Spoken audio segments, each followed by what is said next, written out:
Welcome to USA Global TV and Radio, where our mission is to provide education, entertainment, hope, and inspiration. USA Global TV and Radio connects you with experts and audiences all around the world every single day to help you succeed in business and to live a richer life. Visit us at usaglobaltv.com to learn about career and life-changing training and mentoring programs like the Listening Mentor. Subscribe to our newsletter to stay informed about our special programs and offers. Discover how you can become a guest on one of our shows or a host or producer of a USA Global TV and Radio show of your very own. That's USA Global TV and Radio, where the doctor is always in.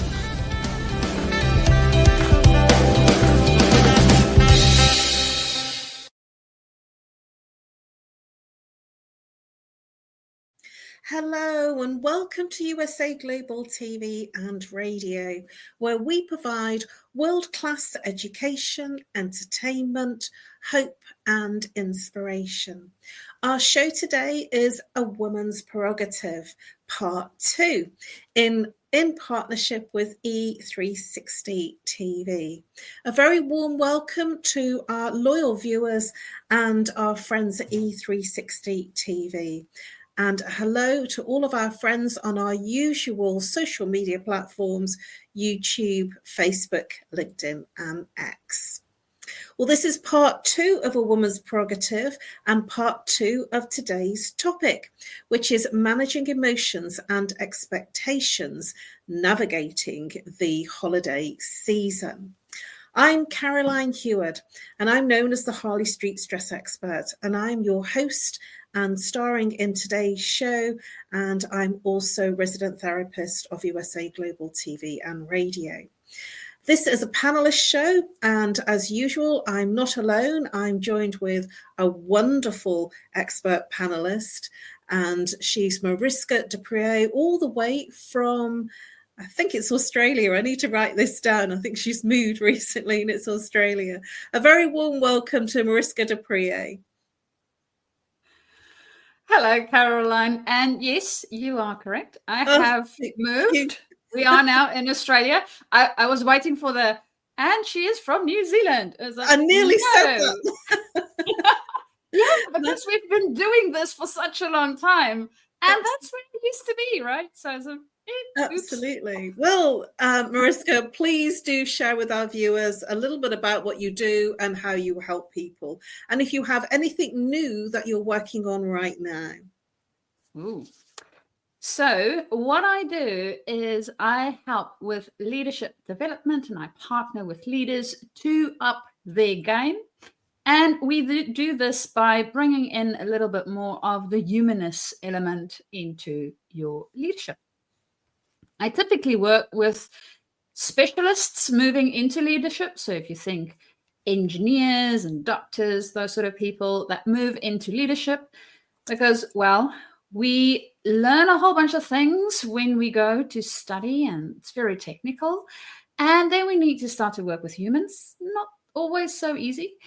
So those are my people, being from an engineering background myself, as well as those leaders moving up within their leadership space. Because as we grow in our leadership space, we also discover that there's different ways that we need to lead.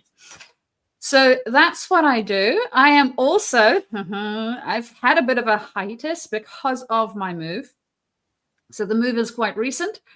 And I am also back on Talking Heads. So that is very, very exciting. Woo-hoo. You can definitely go and have a look there. And then other than that, well, new projects. I have a few places where I am interacting with people. So watch this space. We might be bringing some new things into 2024, depending on how the collaborations go. So there is some background work happening, not in a form yet for public consumption, I think. It's still in the development phase, so to speak. So there's a few new things that I am busy with and very excited about. And I'm actually working with somebody that moved from Singapore to the UK. So Caroline, she is now living close to you. I have to say it is a bit of a time difference thing for the two of us also to work together. So late nights for her, early mornings for me is a typical sort of similar process than the one that we have. Wow, gosh, there's lots going on for you, Mariska. Well, for me, I'm known as the Harley Street Stress Expert, and I help people bust their stress.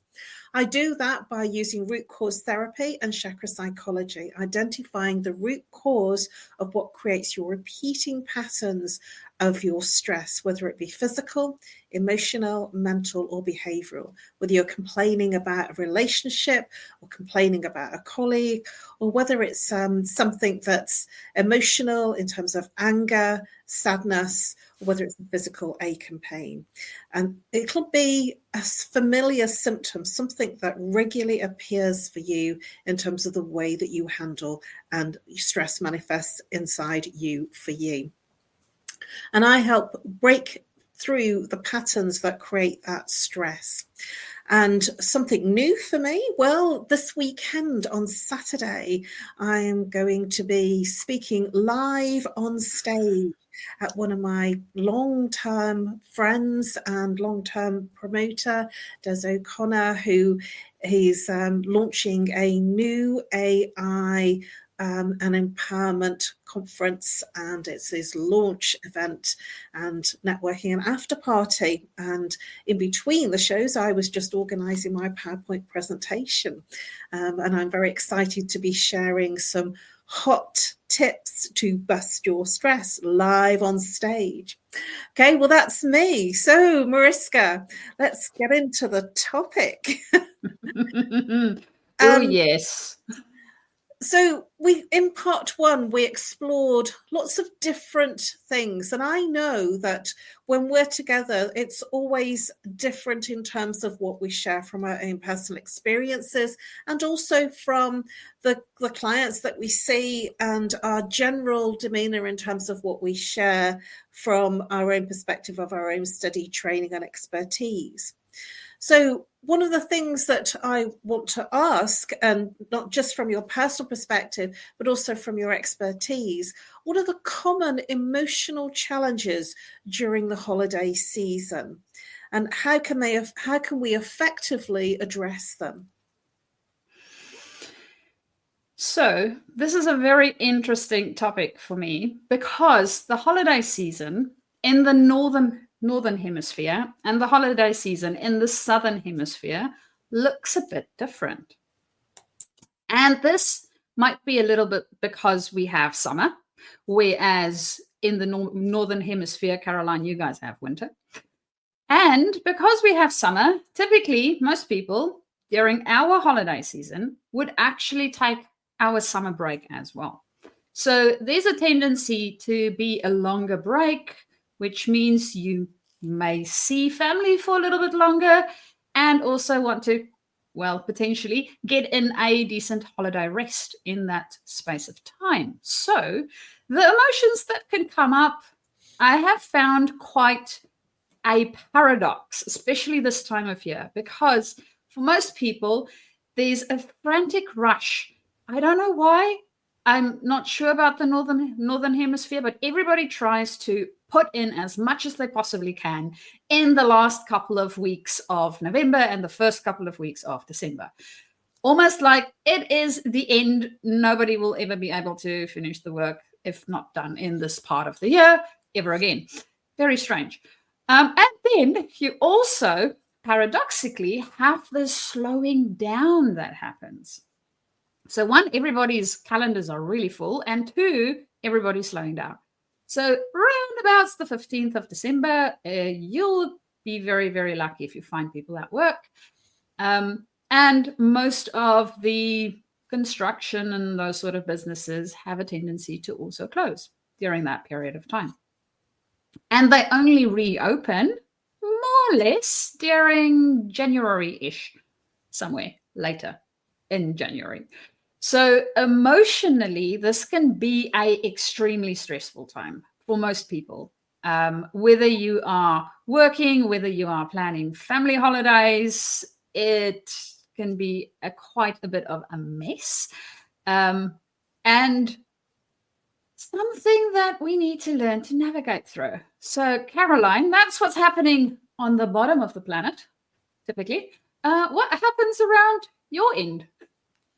Well, I was nodding as you were speaking because it's very similar, only it's very chilly here. It's not summer, it's winter. And we've had a bit of snow, we've had ice, we're having our coldest time of year.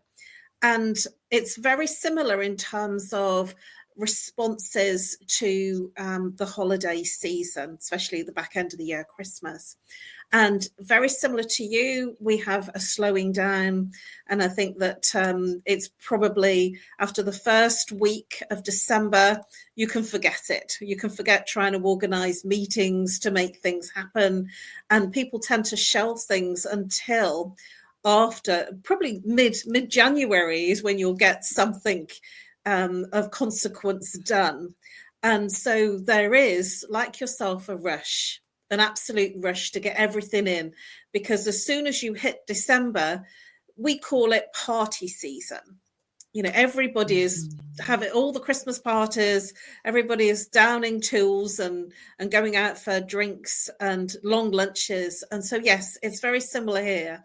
And it is frustrating. I quite agree with you. We've got the same stuff going on here, that it's almost like you don't have a December.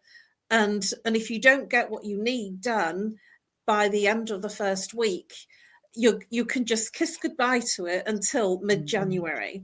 And I tend to find that if I'm doing any development work, especially if I'm doing work for myself, that's the quietest time and the greatest time that I can get lots done, because nobody else is doing stuff. And then I hit the ground running when everybody comes back to work. So that's sort of my piece de resistance on that. From the perspective of the UK and the fact that it's very cold, chilly, this is also a time of lots of gatherings as well, family as well as friends. And one of the challenges I feel that we've got now more currently in terms of our changed world times is financial constraints, that some people don't want to go out because things are just much more expensive. And rather than saying, there tends to be a lack of response. So you can send out an invitation, you know, let's meet up. And there is a resistance from some people for two reasons, financial and the cold. And if it's snowing, then nothing works, which we've had. We've had snow, ice.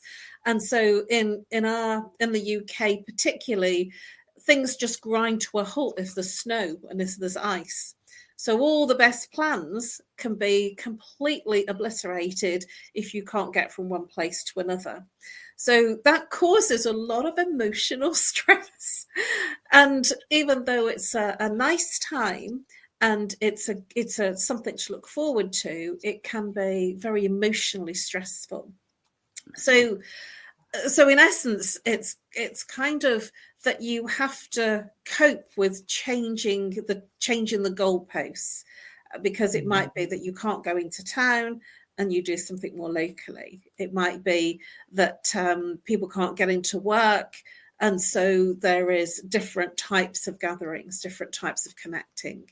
And the online connecting seems to be very much something that people are still doing, even now that we are in a space where we are able to meet each other. I'm seeing a big trend and a change from seeing people face to face to seeing people online, on Zoom and in Teams. So what are your thoughts about what I've just shared in terms of the fact that people are meeting a bit more online, whereas it was such an oddity 4 years ago? Caroline, I've also experienced a lot more online flexibility for most people. I think we are seeing that most people, if and where possible, they love to be able to meet in person. And I had this very interesting experience because of the move. So I work with an organization that has a portion of the workforce and the physical buildings in New Zealand, and they also have a portion of the workforce and physical buildings in Australia. So I had different sort of conversations with people in New Zealand as well as people in Australia within that workspace. And funnily enough, and I've only had online conversations with all of these people. But as soon as I told them that I'm moving to Australia, the Australian guys got really excited. I have no idea why, because I would still just see them online. And the New Zealand guys got a little bit sad. And again, I only saw them online. So there is something about, I don't know, proximity potentially, or being in at least the same country, if not the same city, that makes a difference to how we feel, how close we feel to different people, even when we're seeing them online. And I have to say, being from a immigration sort of perspective and having moved quite a bit, as well as having a lot of friends within that space, it is also a way for us to be with family and friends, even though we might be half a planet away. In my case, literally, seeing as the rest of my family is in South Africa. So time zones might be a bit tricky, as we know. But we also have the opportunity to get together in this way, which, I mean, it isn't the in-person thing. But then again, you know what? I love the fact that I can still have a drink of coffee or whatever other beverage it is that you prefer, or a bit of a snack, and I don't need to clean up my whole house for it. So yeah, that's just me. Oh, that's so funny, because that made me think when I used to have dinner parties, and I would literally leave all the washing up, and I would go to bed, and then I would get up and do the washing up, in the middle of the night. And it was when I was married, and I just said, "Oh, leave it, let's just enjoy the time, with our friends."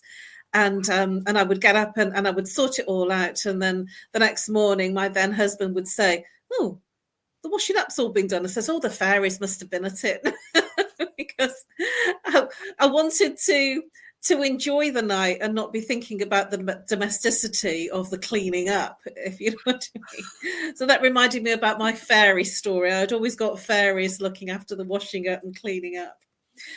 So, Mariska, societal pressures on the gift giving and making it a perfect family Christmas, a perfect holiday experience.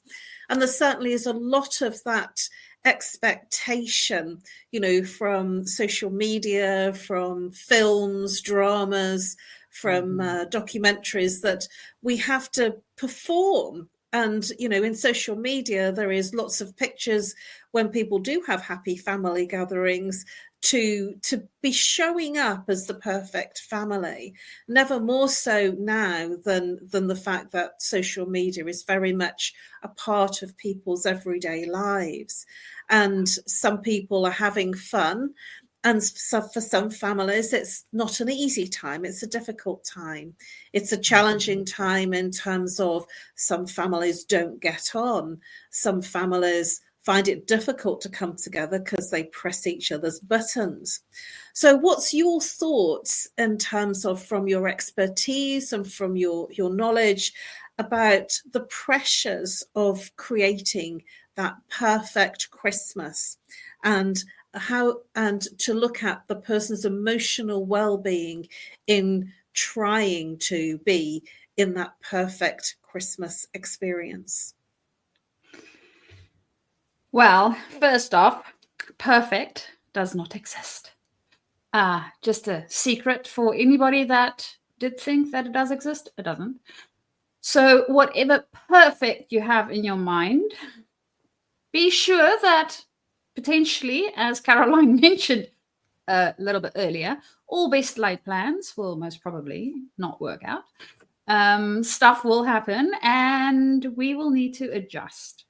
So I think for me, the way that I think about holiday plans is really about what's the feeling I want to create within this space. It doesn't really matter whether the activities work out or not.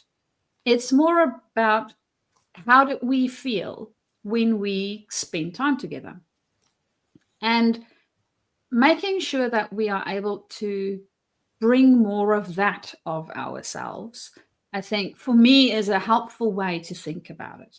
So how do I want to show up, and what is it that I would like to do? And I've had a very interesting conversation with one of my clients the other day around going back home and having experiences with family. And Caroline, your comment around we push each other's buttons is when we get into those familiar spaces where we grew up in, we have a tendency to go back into that mindset as well. Even though we might have grown and changed in the meantime, we have a tendency to step back into those roles. And the thing is, if we are not conscious about the fact that that's what we're doing, we will step back into it and we will have buttons pushed and we will have a miserable time in the process. If we are conscious about it, we can start to change it and we can start to choose to do it differently. It's not always easy. I get that. And it is still a lot better when we realize that we have a choice.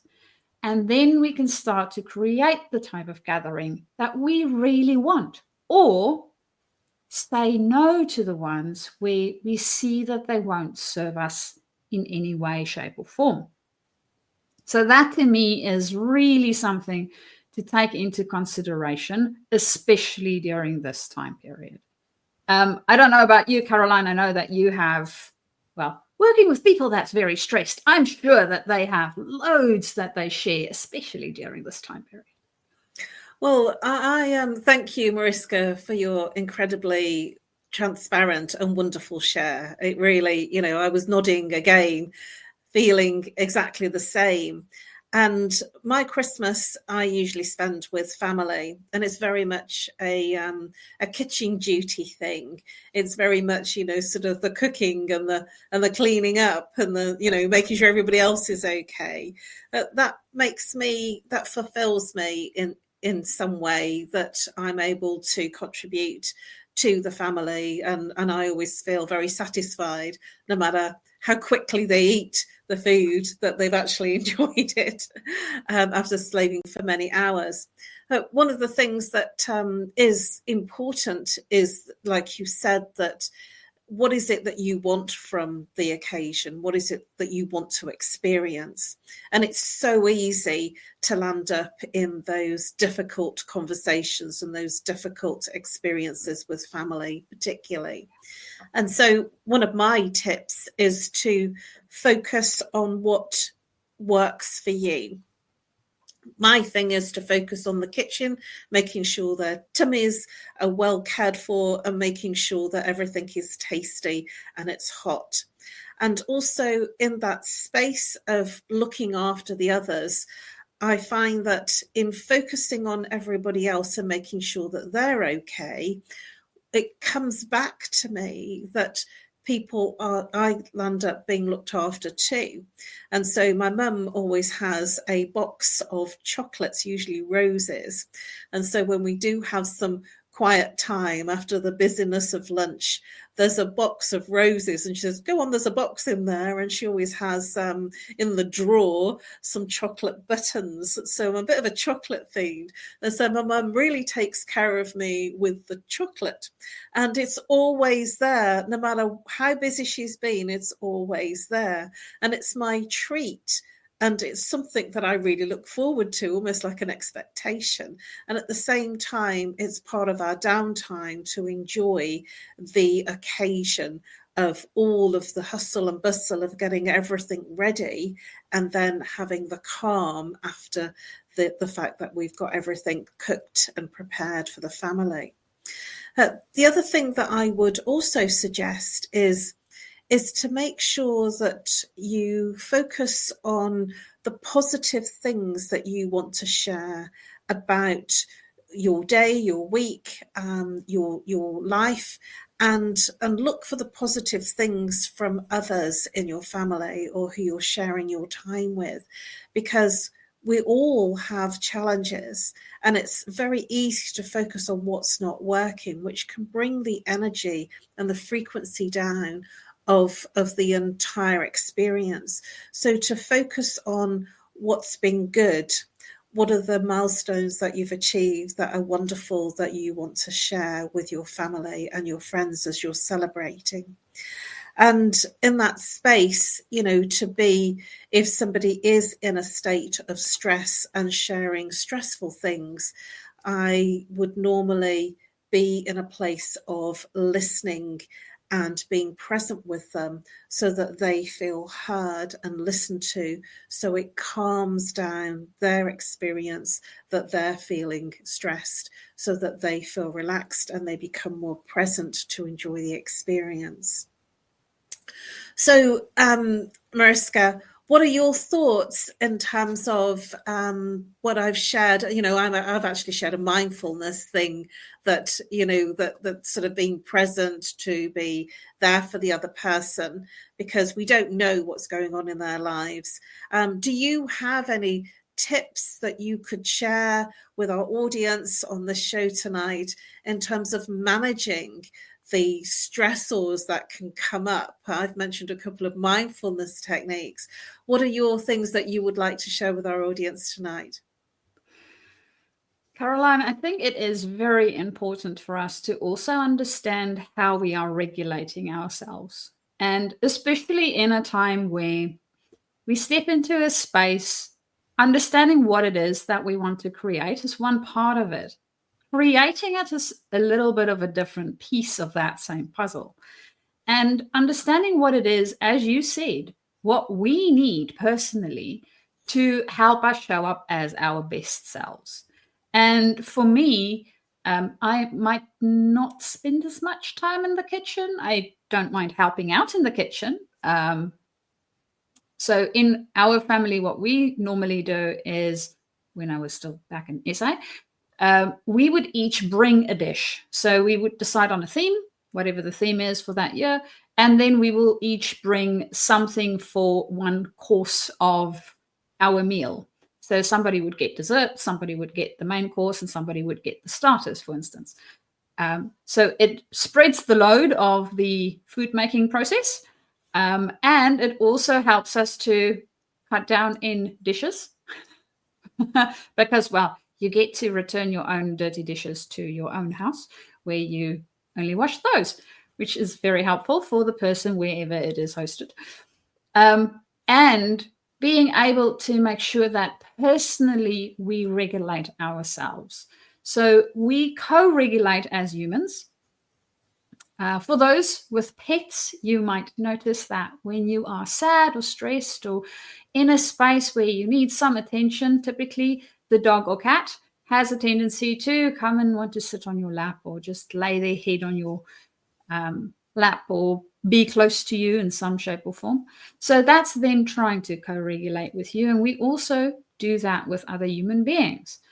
And in saying this, all of us don't necessarily co-regulate the same way. So for me personally, I can co-regulate with one person at a time, not a problem. If there's a big group, preferably I would like to have less people around me. So I might go for a walk in nature or go and pet the cat or dog that's close by. So that helps me with regulating myself. It is also helpful to know when we're going into a stress space. So knowing ourselves well enough to know, okay, this is starting to stress me out, so I can step away from it. And also in the planning piece of things, setting it up in a way that I know if I am going to feel stressed, this is what I will do. So if I have it planned out beforehand, it makes it so much easier to actually activate said plan in the moment versus going into it and not having a emergency strategy, and then having to come up with one, because then I'm already overloaded and the likelihood is it might just explode in my face, which is not what we're looking for. So those are typically things that I also take into consideration when I go into spaces where I may not have as much control of what is happening within that space. Especially when stepping into, for instance, other families. So I know my own, I know what's going to happen, I know which triggers to look out for, but in another family, I might not know what's going to happen or what sort of triggers will be pushed. So there I normally have a bit of a backup emergency, in case of emergencies plan, to bring with me so that I can make sure that I can regulate myself and then be in a space where I can potentially co-regulate with others. And breathing is also a good way to go. Oh, I love that. I love this idea of each bringing a dish. That sounds like such a godsend. That really does. I'm doing the starter. I do a homemade prawn cocktail for my family, which they all adore. It's become the Caroline speciality. The homemade, sort of all singing, all dancing, and then I do the goose from scratch, homemade stuffing, and it's quite a lot. It's quite a lot to do, and at the same time, I do enjoy it. But I'm exhausted at the end of it. So I do like this idea of this. Everybody brings a dish. That's something that it probably wouldn't work in our family because my brothers don't sort of they just kind of participate in the eating and the celebrating rather than the bringing of dishes. But that brings me on to, and you very neatly brought me into the segue of boundaries and making sure that you're comfortable in what you're saying you'll do versus what other people are expecting you to do, and feeling comfortable to say no. I feel that, sort of certainly in the UK, particularly, our Britishness is reluctant to say no. I can't do that. And I don't know how it is for the New Zealanders and the Australians, as now you've got a bit of both. It's sometimes so overwhelming to keep saying yes and then finding that you're burnt out. So we're almost at the end of our show, believe it or not. So if you can share some quick thoughts and some tips in terms of what your thoughts are. One of mine to share is to be comfortable, to be uncomfortable, and saying no when it doesn't work. And it might sound very simple, but for our British population, our British culture, just to consider saying the words no would be, heaven forbid. But, sort of my invitation is to feel comfortable if you're out of your depth, to step into a state of a boundary and say, I'm sorry, I'm not able to do that. And I can do this and this. What are your thoughts and what would you like to share in terms of boundaries and being able to say no? Caroline, the way I think about saying no is that if I say yes to everything, I'm literally actually also saying no to a lot of things, because instead of actively choosing the things that I'm saying yes to, I'm just piling them on my plate. Now, going with the whole holiday and eating way too much theme, if we have a set plate and we keep piling food on, at some point, stuff will start falling off of it. A plate can only hold that much. And that's the same for us. We can only do so much. We have the same amount of time. We have different capabilities. So if I'm going to say yes to everything, one, I'm overloading my plate. And two, there might be somebody else that can do the thing a lot better than I can in a lot shorter time. And I am taking that away from them by agreeing to do it. So the way I think about it is I want to make sure that I choose the things that I'm really good at and enable and give the opportunity to others that can do the other things. So it really becomes a discussion so that we can see how to use each other's strengths as best we can. And when we put stuff on the table for others to pick up, we might just be surprised at what they come up with. So, Caroline, that might be an uncomfortable comfort to step into for inviting your brothers to bring something to dinner. They might just surprise you. Well, it's worth a shot. I might be tempted to ask one of my brothers, who is a cook, to see what he thinks about doing something for Christmas lunch. But that's definitely a thought. Well, Mariska, we are at the end of our show. So before we leave, and it's been such a joy, it really has, to share this show with you and to share our tips of how we would handle the challenges of our holiday times. And I feel like, we could do, this is a part 2 of this topic, we could do a part 3 and 4 at this rate. So please do share with our viewers, Mariska, how they can reach you and what the best way of contacting you is.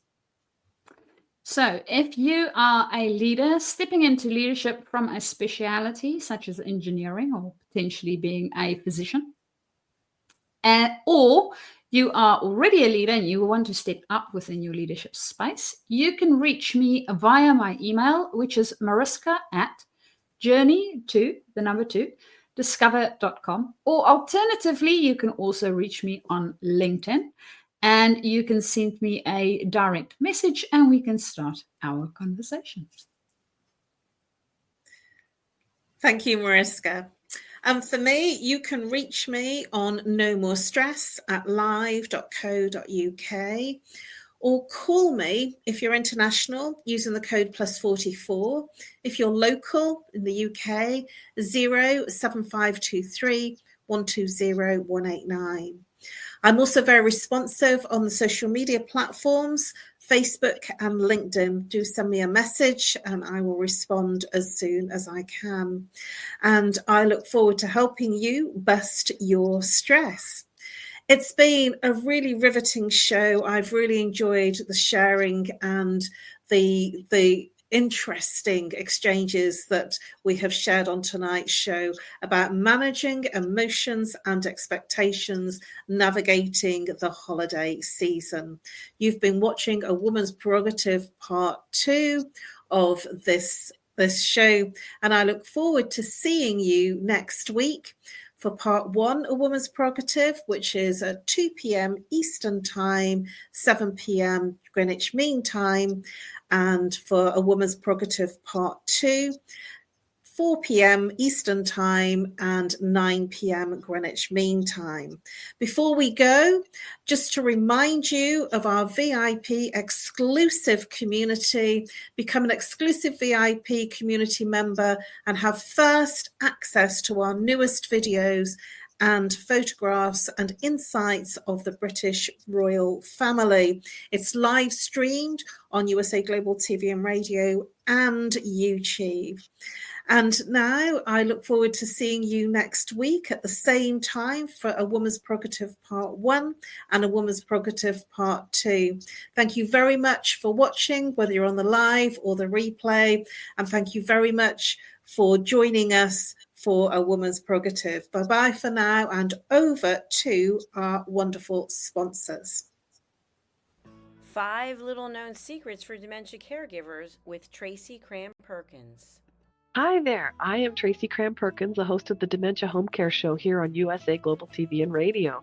I am also the author of the book of the same name. And you'll see this QR code. This is for an extended version of the same talk. So if you want to see the full hour-long version, feel free to scan the code and go to that website. Stick with me. We'll talk about 5 little known secrets to make it a little easier to do dementia caregiving. What you're seeing on the left-hand side is a healthy aged brain, age 55 and above. The one you're seeing on the right is an Alzheimer's disease brain. It is in moderate disease. It is shrinking. It has holes in it. The memories that were in those holes no longer exist. When you're learning something, let's say in kindergarten, you learn how to tie your shoelace. Well, then by the time you're in 2nd grade, your brain remembers that information from tying the shoelace and applies it so you can learn more quickly how to tie more complex knots.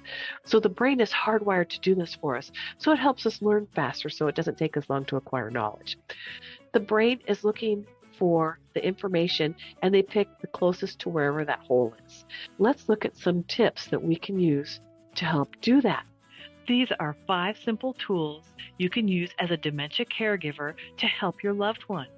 The whiteboard is a useful tool in recording the day's activities and the answers to repetitive questions. The calendar clock is a very useful tool to orient your loved one on the day, the date, and the time, and remind them of upcoming appointments. The communication cards are a great tool to bridge the gap when they can no longer tell you what's wrong. And then there's the pill minder for when your loved one is still able to take pills but needs prompting. The final tool I want to share with you is the memory book. It tells your loved one's story. It's a great tool for distraction, redirection, also as a conversation starter, and telling you where they are in their story so you know how to answer their questions. Music is probably the most powerful tool in your toolbox after laughter. Music is a way to maintain connection. It sticks with your brain longer than any other thing, including reading. When you're having an issue with somebody, you can play their favorite music if you move them to another room, something that makes them happy, or you can start singing songs together from their childhood. These are some of my favorite books for caregivers. My show airs on the 3rd Tuesday of every month, and you can view past episodes on YouTube. Thank you, everyone. This program has been brought to you in part by Tracy Cram-Perkins. Connect with her and order her book at tracycramperkins.com. For more information about Alzheimer's disease, support resources, and how you can help, contact the Alzheimer's Association at 1-800-272-3900 or visit their website at www.alz.org. They offer 24/7 helpline support and a wealth of information to assist you and your loved ones.